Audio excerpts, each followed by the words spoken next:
Sob, kamu kerja keras tiap hari, tapi uang selalu habis di tengah bulan. Kamu merasa hidup kayak di treadmill, lari di tempat, capek, tapi nggak maju-maju. Kamu tahu nggak, 90% orang miskin di Indonesia terjebak dalam lingkaran setan yang sama. Bukan karena mereka pemalas, bukan karena nasib sial, tapi karena kesalahan mental yang dibiarkan bertahun-tahun. Hari ini saya bakal bocorin 10 alasan yang banyak orang tidak sadar. Kenapa orang miskin sulit kaya, dan kamu harus tahu ini sebelum terlambat. Ini adalah fakta berdasarkan penelitian dan kebiasaan masyarakat kita yang bikin miskin terus. Nonton sampai habis, karena ada satu poin yang bikin kamu tersadar. 1. Terjebak mindset kerja untuk makan.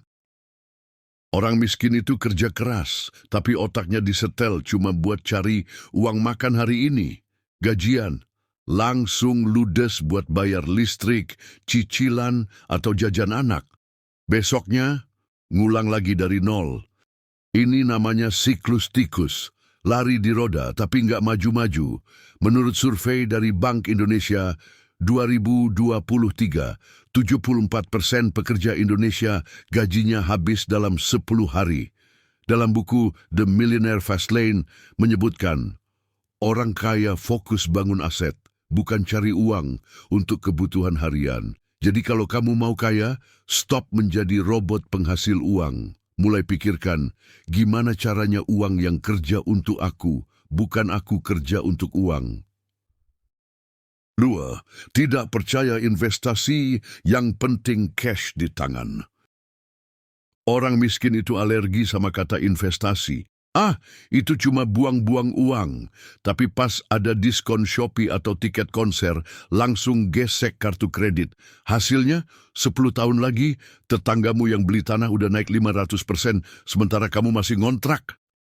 Menurut data, harga tanah di Jakarta 2010 versus 2024 naik 1.200%.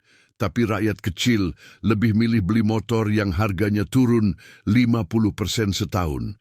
Dalam buku Rich Dad Poor Dad menjelaskan, orang miskin beli liabilitas seperti HP motor, orang kaya beli aset seperti properti saham. Jadi uangmu itu seperti tentara. Kalau dikirim perang atau investasi, mereka bisa bawa tawanan atau keuntungan. Tapi kalau dikorupsi atau foya-foya, ya kamu tetap jadi jenderal miskin. 3. Terjebak gaya hidup konsumtif meski penghasilan pas-pasan. Di lingkungan kita ada kebiasaan yang udah jadi normal. Penghasilan kecil tapi gaya hidup mewah. Baru gajian, langsung belanja sepatu baru, nongkrong di kafe, atau cicil handphone mahal. Semua demi gengsi, demi dianggap berkelas di mata orang lain, padahal isi dompet sekarat. Data dari BPS tahun lalu menyatakan, mayoritas kelas menengah ke bawah di Indonesia menghabiskan lebih dari 60% penghasilannya untuk konsumsi non-produktif. Artinya, uang habis bukan buat berkembang, tapi buat kelihatan wah. Masalahnya, semakin kamu kejar gengsi, semakin jauh kamu dari kebebasan finansial. Kenapa? Karena orang kaya beli aset dulu, baru foya-foya. Orang miskin, foya-foya dulu, baru bingung bayar listrik. Kalau kamu nggak belajar tahan nafsu hari ini, kamu bakal bayar mahal besok.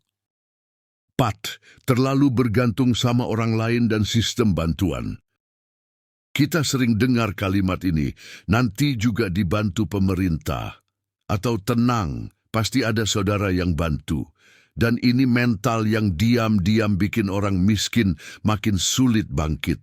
Mental bergantung itu ibarat duduk di perahu bocor sambil nunggu orang datang bawa tambalan. Padahal kamu bisa belajar tambal sendiri.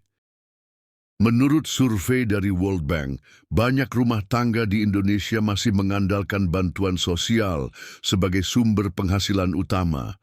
Tapi bantuan itu hanya bisa menolong sementara. Nggak bisa selamanya.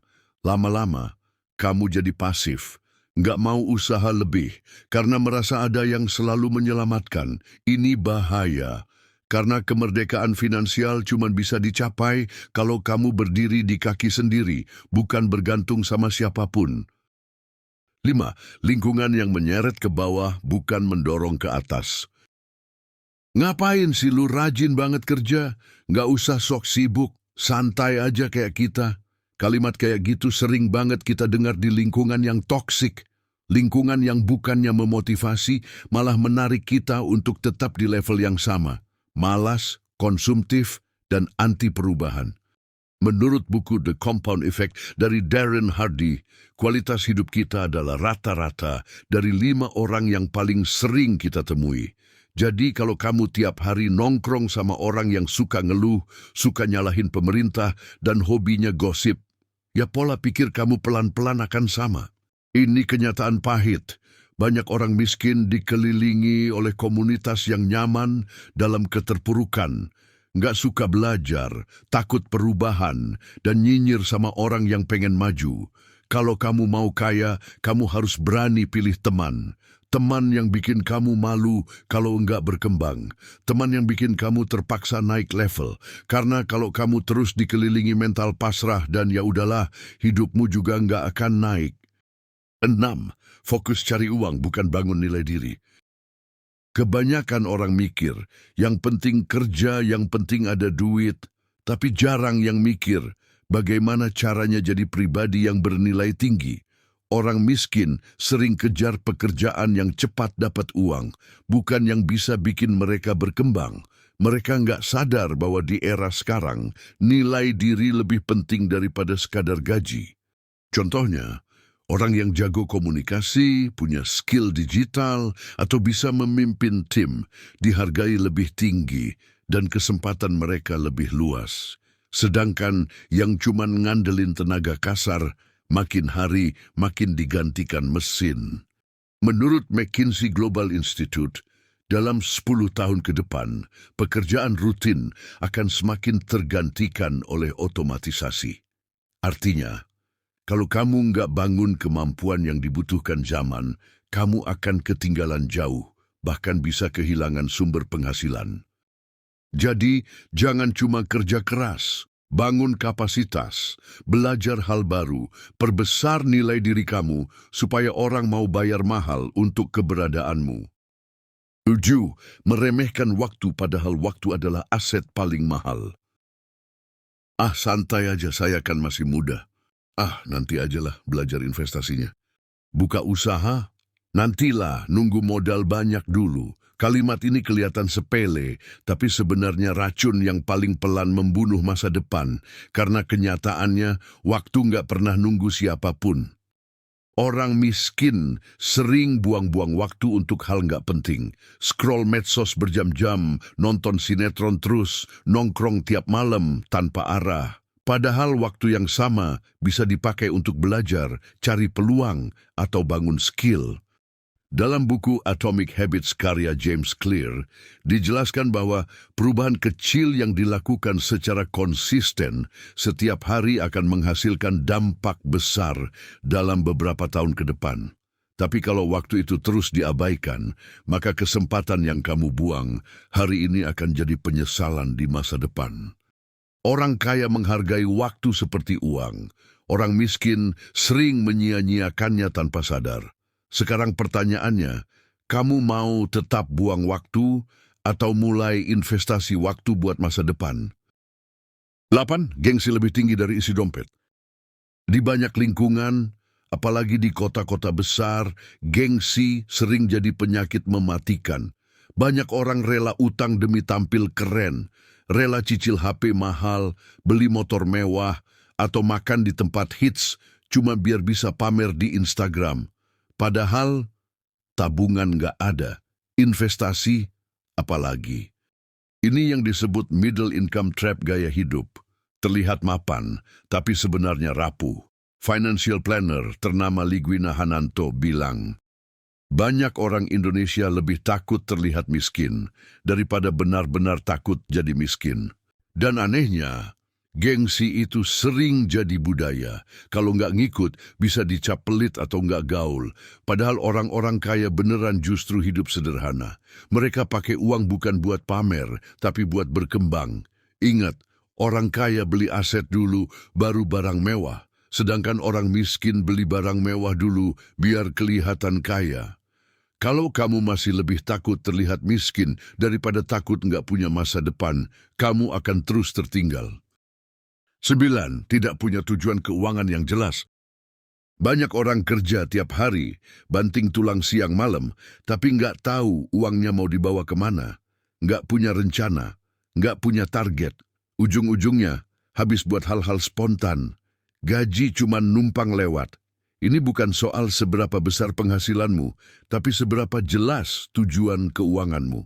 Menurut riset OJK, hanya 8% masyarakat Indonesia yang benar-benar punya perencanaan keuangan jangka panjang. Sisanya mengalir saja seperti air. Orang kaya punya goal. Mereka tahu kapan mau pensiun, mau beli apa, harus punya berapa, dan bagaimana caranya. Mereka nggak cuma kerja buat bertahan hidup, tapi buat naik kelas. Kalau kamu nggak tahu arah, kamu akan tersesat. Jadi, mulai sekarang, tentukan target. Mau punya dana darurat berapa bulan? Mau punya rumah umur berapa? Mau bebas finansial umur berapa? Tanpa tujuan, kamu akan kerja keras tanpa hasil jelas. 10. Menyalahkan segalanya tapi nggak pernah introspeksi diri. Gara-gara pemerintah nih. Gara-gara orang dalam. Gara-gara nasib saya nggak bisa kaya. Mental ini yang paling sering bikin orang miskin tetap miskin. Selalu menyalahkan luar dan lupa bercermin ke dalam. Padahal perubahan itu cuma bisa terjadi kalau kamu nggak cari kambing hitam, tapi mulai ngaca. Buku The 7 Habits of Highly Effective People, karya Stephen R. Covey menyebutkan, orang sukses fokus pada hal yang bisa mereka kendalikan. Orang gagal sibuk mengeluh pada hal yang di luar kendali. Selama kamu masih menyalahkan takdir, orang tua, pendidikan, atau sistem, kamu akan terus berada di titik yang sama. Karena itu artinya kamu menyerahkan kendali hidupmu ke orang lain. Kabar baiknya, begitu kamu sadar bahwa tanggung jawab hidup ada di tanganmu, saat itu juga kamu punya kekuatan untuk mengubah segalanya. 11. Menghina orang kaya tanpa memahami cara kerja mereka. Kaya karena orang dalam, pasti main kotor. Dia mah enak, lahir udah tajir. Ngapain kerja keras toh ujung-ujungnya yang kaya makin kaya. Kalimat-kalimat seperti ini sering banget keluar dari mulut orang yang frustrasi. Mereka bukan benar-benar benci orang kaya.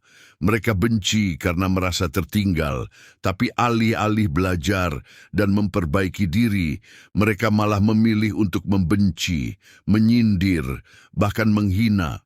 Dan inilah yang bikin mereka terus di bawah. Karena saat kamu menghina sesuatu, kamu sedang menutup pintu belajar. Padahal banyak orang kaya yang memulai dari nol, kerja 12-16 jam sehari, gagal berkali-kali, dicibir, dijatuhkan, dan tetap bangkit. Mereka bukan tiba-tiba punya semuanya, mereka berjuang. Tapi perjuangan itu nggak pernah dilihat, yang dilihat cuman hasil akhirnya. Ada sebuah pepatah lama, don't hate the player, learn the game. Jangan benci pemainnya, pelajari permainannya. Orang kaya punya pola pikir, kebiasaan, dan strategi yang mereka bentuk selama bertahun-tahun. Mereka punya keberanian ambil risiko, mau bayar harga kegagalan, dan terus belajar bahkan ketika sudah sukses. Ketika kamu mengolok-olok kesuksesan mereka, kamu sedang bilang ke otakmu sendiri, aku nggak butuh jadi kaya, aku cukup di sini aja. Dan otakmu akan menuruti perintah itu. Kebencianmu pada mereka bukan merugikan mereka. Itu merugikan kamu sendiri. Jadi kalau kamu mau berubah, ubah dulu cara pandangmu. Berhenti nyinyir, mulai amati, pelajari strategi mereka, tiru semangat mereka, dan bentuk jalurmu sendiri. Karena yang kaya belum tentu curang, tapi yang selalu mencurigai biasanya malas belajar. Dan sekarang kita masuk ke kesimpulan 11 poin tadi. Pertama, mindset kerja untuk makan. Fokus hanya pada kebutuhan harian tanpa membangun aset. Kedua, takut investasi. Lebih memilih uang tunai instan daripada pertumbuhan jangka panjang. Ketiga, gaya hidup konsumtif. Penghasilan habis untuk gengsi, bukan aset produktif. Keempat, bergantung pada bantuan. Mental pasif menunggu uluran tangan, bukan mandiri. Kelima, lingkungan toksik. Dikelilingi orang yang menormalisasi kemalasan dan keluhan. Keenam, hanya mengejar uang, mengabaikan pengembangan nilai diri dan skill. Ketujuh, menyia-nyiakan waktu, tidak memanfaatkan waktu untuk belajar atau peluang. Kedelapan, gengsi di atas kemampuan, utang demi pencitraan, bukan kebebasan finansial. Kesembilan, tanpa tujuan keuangan, tidak punya rencana, uang mengalir tanpa arah. Kesepuluh, menyalahkan eksternal, cari kambing hitam, bukan introspeksi diri. Kesebelas, menghina orang kaya, prasangka negatif menghalangi pembelajaran dari kesuksesan orang lain. Nah Sob, kalau kamu udah nonton sampai di sini, artinya kamu termasuk orang yang serius pengen hidupnya berubah. Dan itu kabar baik. Tapi ingat, perubahan besar nggak datang dari nonton video aja. Perubahan datang dari komitmen kecil yang konsisten. Dan salah satu langkah kecil paling powerful yang bisa kamu ambil sekarang adalah tekan tombol subscribe. Karena di channel Control Your Mind, setiap minggunya kamu akan dapat panduan, strategi, dan mindset yang bisa kamu terapkan langsung buat ningkatin skill dan bikin hidupmu lebih naik kelas. Karena kalau kamu nggak upgrade diri, dunia ini nggak akan pernah ngegas buat kamu. Ayo klik subscribe sekarang, nyalain loncengnya, dan mari bareng-bareng kita tumbuh jadi pribadi yang lebih tangguh, lebih cerdas, dan jadi bagian dari 1%. Sampai jumpa di video selanjutnya.